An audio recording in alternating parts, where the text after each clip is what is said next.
So as Alex said, my name is Jonah Midanik. I'm the CEO of Limelight. Limelight is a marketing platform that's helping some of the world's biggest companies live marketing perform much better. And I'm here today to talk about how to make a service business into a product company. Whether or not you started the service business, which some of us at Limelight have done before, or you merely work at a service business, there's a lot of advantages that coming from the service world provides you when trying to build a pure play, high growth technology company. And I'm here today to give you the how-to. I would love to tell you that me and my co-founders actually followed this how-to. We didn't. This is the how-to I wish I had like 4,000 mistakes ago. So this comes with a warning. First of all, as all advice, it is worth what you paid for it.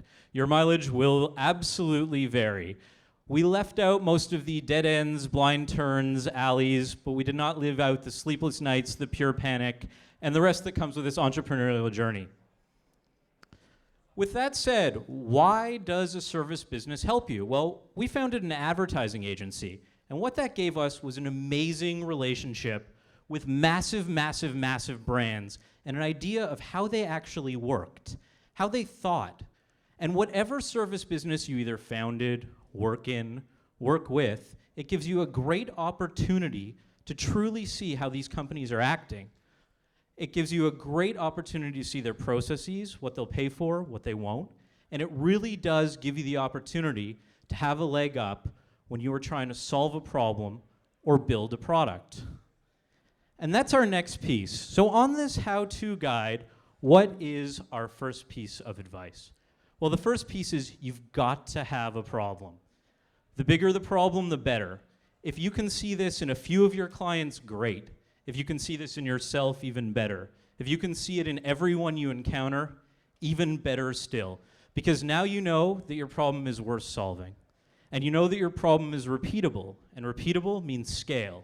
So we might, asterisk, be able to productize this. So how are we going to go about doing that? Well, at our company, we called it bad tool time. So we were nowhere near ready to start building a minimum viable product. In fact, when someone first asked us, do you have an MVP? We had to look up that acronym.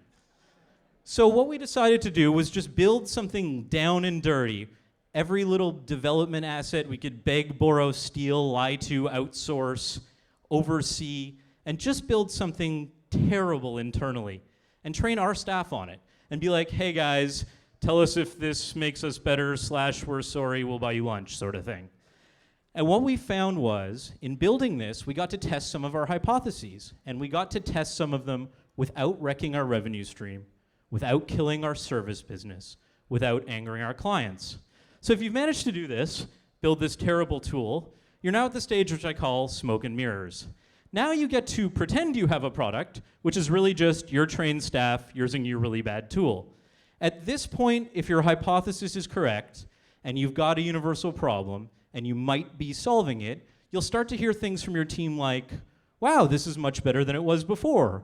Or from your clients, can you tell us how you achieved this result that was better than before? Or just generally everyone's happier, maybe margins are up.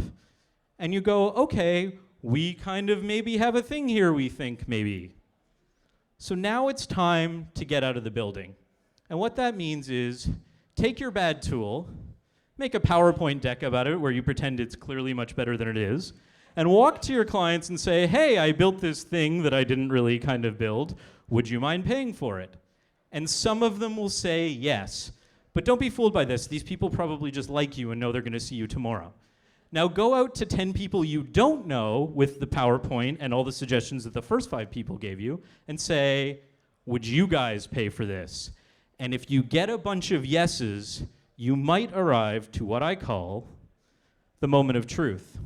Now you've got a real decision, because now you're on to something. And building a product, as Josh just told you, and building a company is hard. So do you want to forego your service business? Do you want to forego your profitable revenue stream? Do you want to take the shot for scale? Do you want to start raising money?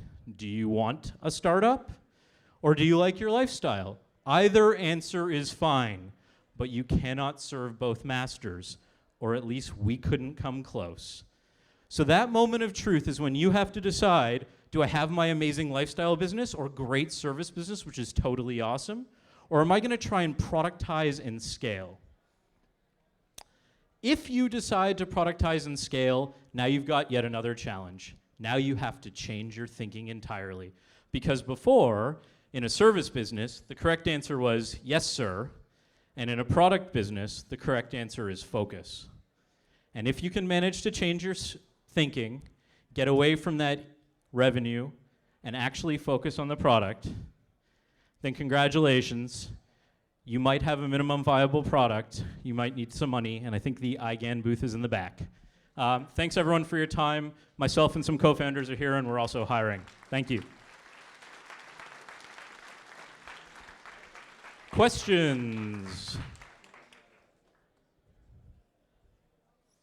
Yes?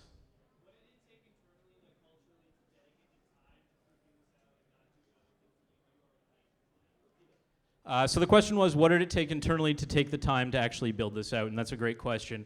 What it really took was a group of founders at my previous company that I founded, that most of whom were on the same page. Our moment of truth actually led to a very amicable split where half the founders wanted service and half wanted product, and we just got bought out. But you have to be very open, transparent, honest. Those late nights, communication was key. We actually ended up keeping some of the staff who wanted to take that shot, and some of the staff ended up going with the people we exited to. Great question. Anyone else? All right, thanks.